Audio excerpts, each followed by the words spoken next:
কি ভাবছ আমি তোমাকে ভুলে গেছি?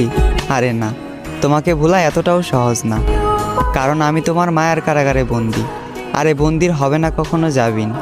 জানি আমাকে তুমি মনে রাখবে না, ভুলে যাবে, তবে আমি তোমাকে ভুলতে পারবো না কোনো দিন, মনে রাখবো চিরদিন। তুমি আমায় ভুল বুঝেছ আর চলে গিয়েছো অভিমানে, তবে আজও রয়ে গেছো আমার হৃদয়ের গহীনে। আর এই হৃদয় থেকে তোমাকে সরানোর সাধ্য আমার নাই। তোমার থেকে অনেক জানতে ইচ্ছা করে, আমাকে ছেড়ে তুমি যাকে চাইলে সেও কি আমার মতো করে তোমাকে চায়? সেও কি মন খারাপের দিনে তোমাকে আমার মতো করে হাসায়?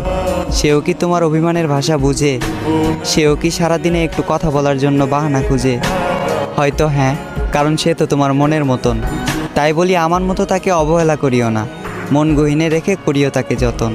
তুমি আমার কাছে ঠিক চাঁদের মতন, তাই দূর থেকে তোমাকে দেখি অন্য কেউ তোমাকে স্পর্শ করবে, এই কথা ভাবলে অশ্রু জলে ভেসে যায় আমার আঁখি।